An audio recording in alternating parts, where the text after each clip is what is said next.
Well, perhaps right now the idea of moving to a different country to find work is furthest from anyone's mind. But when times are good in richer countries, people don't want to do the difficult jobs, the ones where you have to work hard and get paid less. We leave that for the migrants who either come over here to live or come over for a season. Aside from sounding a little exploitative, is it actually good for the economy to have that happen or not? Does it make the economy more productive, or is the preponderance of low-paid workers actually slowing down consumption? We'll look at all of that today on the Debunking Economics podcast with Professor Steve Keen. I'm Phil Dobbie. So one of the reasons, Steve, given for Brexit was to take back control of our borders. And of course, that has been that line has been a vote winner for lots of governments. You know, John Howard used it in Australia back 20 years ago when he said we are going to decide who comes to this country and what circumstances in which they come. And since then, asylum seekers have quickly become illegal immigrants just about everywhere. The catch cry for the last UK election was also taking back control. And migrants are, of course, we know, responsible for all crime in this country and everywhere else. They live on the dole. They go to the top of the queue for social housing. We see that all over social media.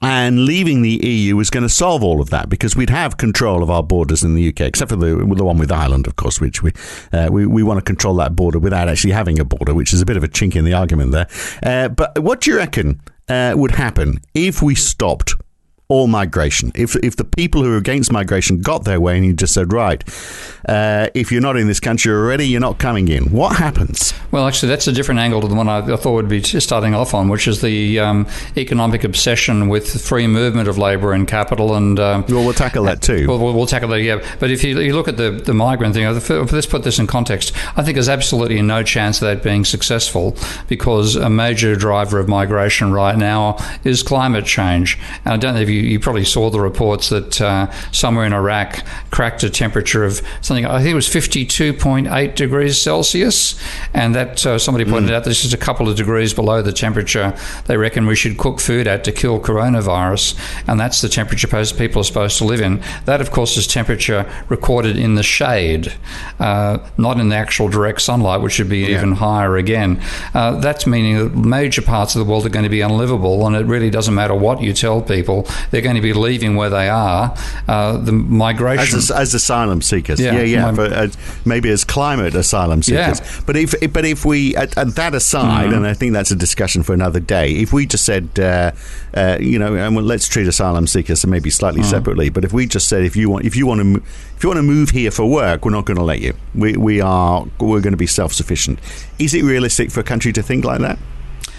Well, I mean, I'll go back to one little twist about this, and we'll get to the question whether it's realistic or not on the road, and that is that's actually, if you actually said you can't move labour between countries and you topped it up with a second saying you can't move capital between countries, you'd actually reach the preconditions for economic theory to say free trade increases everybody's welfare, because that's what mainstream economics assumes in its models, that labour and capital are completely immobile between countries while goods are completely mobile.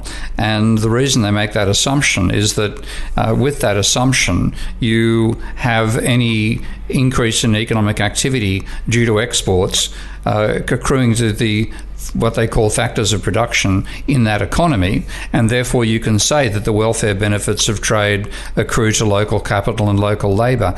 If you actually allow that labour and capital are mobile, and particularly capital, and in terms of financial capital is mobile between countries, so the ownership of resources moves, but also labour moves around immensely, you can no longer say that free trade will benefit the factors of production, inverted commas, the workers and the capitalists in that particular country. So ironically, there's a reason that the economists, strictly speaking, if they wanted to make the real world look like their model, would say let's ban movement of people between countries. Okay, so because what you're saying is that, okay, if you're going to have free trade, then you've got to assume that nothing else moves. So, but in reality, if you are selling something to another country and it's actually cheaper to make it in that country, then in reality you're probably going to make it in that country. You're going to move your investment, your machinery into that country to operate there. Yeah, if you go right back and read Ricardo and Smith,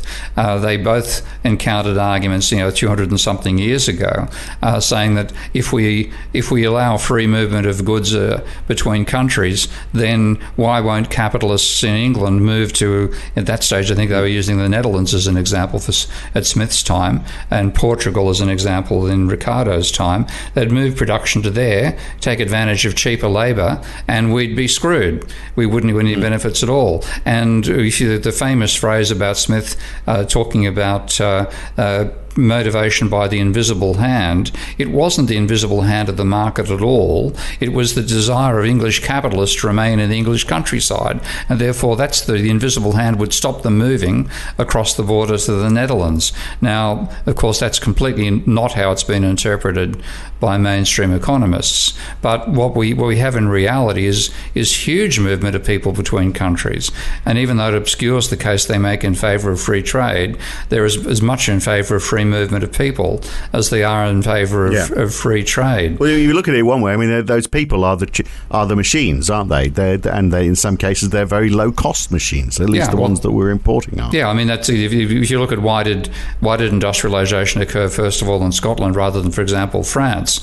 One of the reasons is that wages were higher in Scotland, and it was therefore advantageous for innovators in Scotland to develop technology which replaced labour, and that's a major reason for why you got the growth in Maybe that wouldn't happen now, though. Maybe in Scotland they would be importing a lot of people from Poland, and that wouldn't have happened because they'd be working. So that's the perspective that you actually get an innovation out of high labour costs, and one of the reasons to allow labour moving between countries is to exploit the advantages of low labour costs.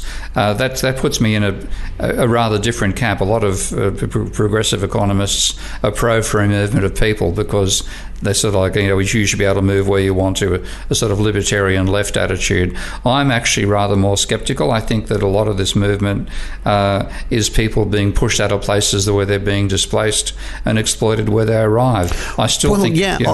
Yeah, although a lot of people are just coming here for work, aren't they? And maybe that's part of that displacement. But a lot of them are coming here also with a job. I mean, so last year, 677,000 people moved to the UK, and about a third of that was for a job, a third of it was to study, and the other third was a mix of reasons. But a chunk of that was accompanying someone who was either coming here to work or someone who was coming here to study. So that says to me 2/3 of those people are contributing to society, either because they're working and paying taxes or they're paying to study. If you get rid of them, then can we really say society is going to be better off?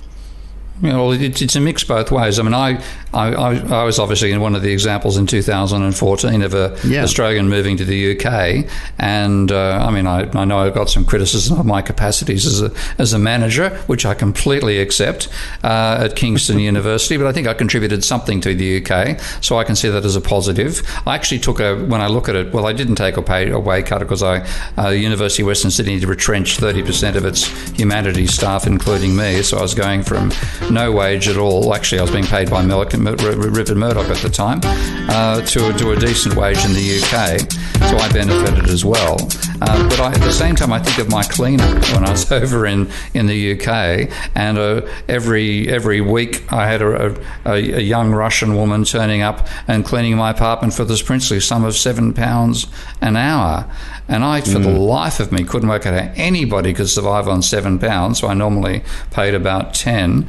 But there are a huge number of people who are living from displaced conditions where they moved to the West, and they're being exploited with pathetic wages. And as you say, with wages that cheap, why innovate a new vacuum cleaner to do the cleaning?